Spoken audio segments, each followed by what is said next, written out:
अस्सलाम वालेकुम। ਜਦੋਂ ਕੋਈ ਚੰਗੀ ਗੱਲ ਮਿਲੇ ਉਹਨੂੰ ਅੱਗੇ ਸ਼ੇਅਰ ਜ਼ਰੂਰ ਕਰਿਆ ਕਰੋ। ਪ੍ਰਾਪਰਟੀ ਦੀ ਫੀਲਡ 'ਚ ਇੱਕ ਬੜਾ ਐਕਸਪੀਰੀਅੰਸ ਜਿਹੜਾ ਉਹ ਜਨਾਬ ਨੂੰ ਮੈਂ ਸ਼ੇਅਰ ਕਰਨ ਲੱਗਾ। ਪ੍ਰਾਪਰਟੀ ਦੀ ਫੀਲਡ ਦੇ ਵਿੱਚ 90 ਤੋਂ 95% ਪ੍ਰਾਪਰਟੀ ਡੀਲਰ ਮੋਟਰਸਾਈਕਲ ਦੇ ਉੱਤੇ ਵਰਕਿੰਗ ਕਰ ਰਿਹਾ ਹੁੰਦਾ ਹੈ।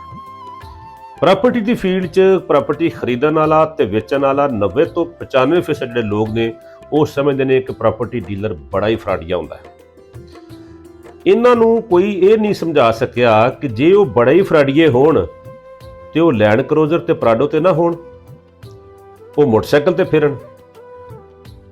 ਉਹ ਜਿਹੜਾ ਮੋਟਰਸਾਈਕਲ ਅੱਗੇ ਪਿੱਛੇ ਭਜਾਉਂਦਾ ਹੈ, ਮਿਹਨਤ ਕਰਦਾ ਹੈ, ਗਰਮੀ ਦੇ ਵਿੱਚ ਵੀ ਸਰਦੀ 'ਚ ਵੀ ਮੋਟਰਸਾਈਕਲ ਤੇ ਫਿਰਦਾ ਹੈ, ਉਸ ਪ੍ਰਾਪਰਟੀ ਡੀਲਰ ਨੂੰ ਫਰਾਡੀਆ ਸਮਝ ਕੇ ਖਰੀਦਦਾਰ ਕਰਾਸ ਕਰਦਾ ਹੈ ਤੇ ਮਾਲਕ ਕੋਲ ਜਾਂਦਾ ਹੈ। ਮਾਲਕ ਜਿਹੜਾ ਦੁਆ ਮੰਗਦਾ ਪਿਆ ਹੁੰਦਾ, ਅੱਲਾ ਕਰੇ ਮੇਰੀ 5 ਕਰੋੜ ਦੀ ਪ੍ਰਾਪਰਟੀ ਵਿਕ ਜਾਵੇ, ਉਹਦੇ ਕੋਲੋਂ 10 ਕਰੋੜ ਦੀ ਲੈ ਲੈਂਦੇ ਨੇ ਤੇ ਕਹਿੰਦੇ ਨੇ ਸ਼ੁਕਰ ਏ ਇਹਦਾ ਕਮਿਸ਼ਨ ਬਚ ਗਿਆ।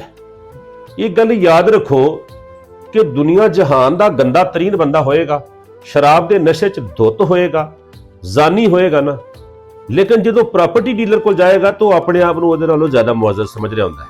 ਇਹ ਗੱਲ ਜ਼ਿਹਨ 'ਚ ਰੱਖ ਕੇ ਪ੍ਰਾਪਰਟੀ ਦੀ ਫੀਲਡ 'ਚ ਕੰਮ ਕਰਿਓ ਜੇ।